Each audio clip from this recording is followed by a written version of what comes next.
120mm smoothbore gun that brings it into line with other NATO main battle tanks, including the German Leopard 2. It fires this long tungsten rod at the armour on a tank and goes through it like effectively a hot finger going into butter. Driver can push a button and that fires what is white phosphorus grenades out of those that produce a very rapid smoke screen that the vehicle can hide behind and drive off very quickly in a different direction. So hopefully the crew can get out of a sticky situation.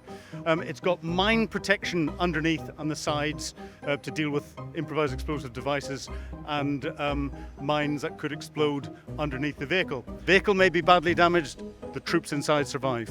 At DSEI, we've got the current suite of British Army vehicles on display, including some of the older ones with the Jackal and the Foxhound. Foxhound's not that old. And some of the newer ones coming into service, which behind me here, we have the Boxer, and then we have the Ajax armoured reconnaissance vehicle, and of course at the end, Challenger 3. Now, when it comes to the design of armoured vehicles, there are three things that you have to look at. The first one is firepower. How big a gun do you want on it? Do you want missiles on it as well? Do you want machine guns and other things? What are you trying to do with it? The second thing is protection, and that's the armour that you're deciding. And you're trying to work out what you're trying to protect against. Is it another main battle tank firing its main armament directly at you? Or is it just machine gun fire? Or is it the odd sniper? Or if we look at the Jackal, which has got nothing on top of it, the odd carrier pigeon that may be overflying. And then the third thing that you look at is mobility. And it's what can it get across? And this is where you get the debate between tracks versus wheels. The Boxer, the new British Army infantry vehicle, is a wheeled vehicle. It has got more limited cross-country capability than the Challenger 2 tank or the Ajax, which are both tracked. However, the Challenger 2 tank has got much heavier armour on it because it needs protection against much heavier weapons, and that means that it's heavier. It comes in at its all-up battle weight of about 80 tons, and that means that you need more power to give it the mobility that you need. Its mobility is restricted by its weight, and it's that balance between those three that allows designers of armoured vehicles to work out what is the optimal design for the effects that the army are trying to have. So here we have the Jackal British Army vehicle. It is a wheeled vehicle, 4x4. It's got good cross-country mobility.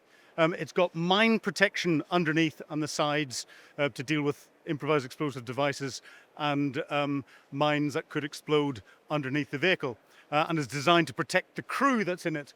However, for the observant amongst you, you will notice that it is open top. It is a convertible version. So it's got no protection against any airburst ammunition, and it's got no protection against anything that can fly over the top and deal with it. So even small arms have the crew exposed. So it can only really be used in relatively benign environments. It's used by our reconnaissance troops. It's used in a lot of UN peacekeeping and other peacekeeping and peace enforcement operations around the world, but does not provide that any protection whatsoever, and firepower is only provided by the small arms weapons that are either pintle mounted, it can have a general purpose machine gun on it, or are carried by the crew.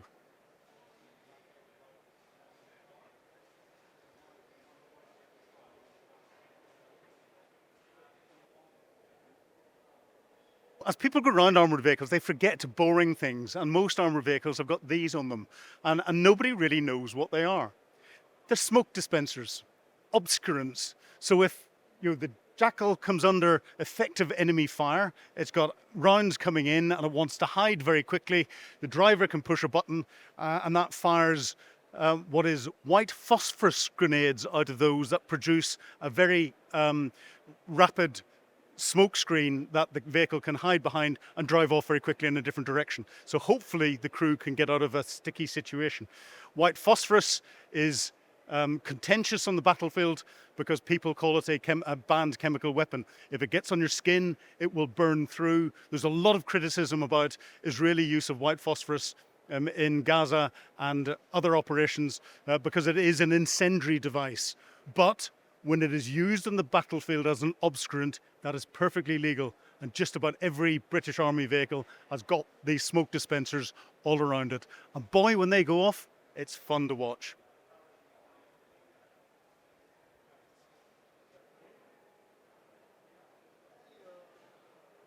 Here we have the British Army Foxhound. Now the Foxhound is an infantry carrying vehicle.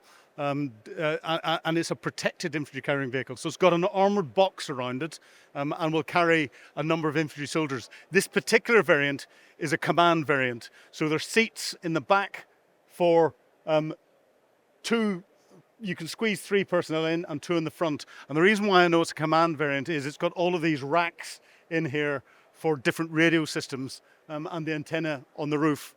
The Foxhound has got a unique design in that the armoured protective shell that there is in the back to keep the troops safe is designed in such a way that if a blast goes off underneath it, it is pushed out the sides because there's a V shape under the hull.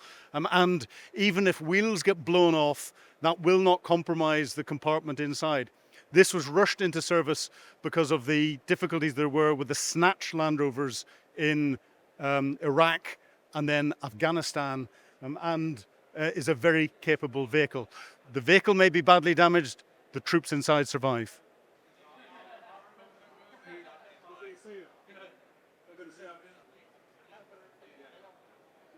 Looking at other boring bits on fighting vehicles that never get talked about. We're not talking about the caseless ammunition that's used in the cannon on the Ajax. This is the British Army's newest tracked armoured reconnaissance vehicle and is likely to form a family of potentially infantry fighting vehicles. We might hear an announcement at DSEI through to 40 plus ton armoured reconnaissance vehicles.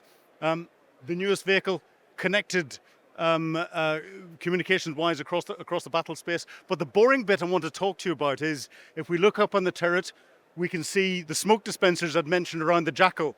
But just to the left of that is a speaker. And there's a speaker on the other side of the turret. And that's so that the crew inside can broadcast out to civilian population outside and other people some key messages and tell them to get out of the way because things might get sticky very quickly indeed. All of these little things make the complete package that's needed to go out and fight in the modern battlefield.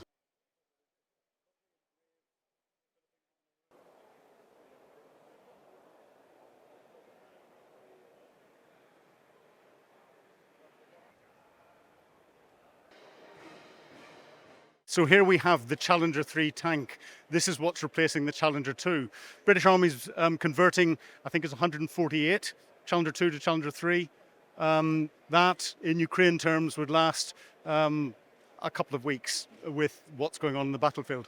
Changes over Challenger 2, effectively a completely new turret system on it and a new gun, the 120mm smoothbore gun that brings it into line with other NATO main battle tanks, including the German Leopard 2, instead of the 120mm rifled barrel gun that's on Challenger 2.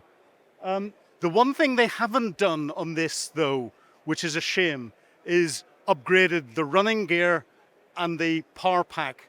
Remember I talked of the balance between firepower, protection and mobility. One of the problems with Challenger 2s in Ukraine is that the Ukrainians love it because the gun is like a sniper's rifle on it, but it hasn't got enough power to get through the Ukrainian mud, so the difficulty maneuvering it. And the Challenger 3 is going to be no better. It'll be weighing in at an all-up fighting weight of 80 odd tons. That is massive. And we have to remember that a lot of our motorway bridges are only rated to 70 tons. This is a real difficulty when it comes to armoured vehicle design between this firepower, protection and mobility triangle. Protection on it is superb.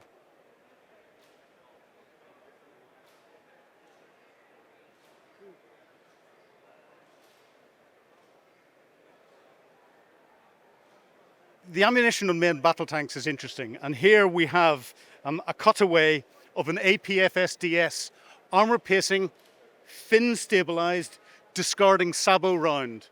It fires this long tungsten rod at the armour on a tank and goes through it like effectively a hot finger going into butter because it's going so fast.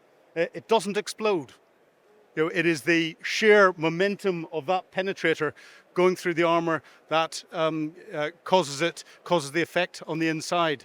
We hear an awful lot about depleted uranium rounds.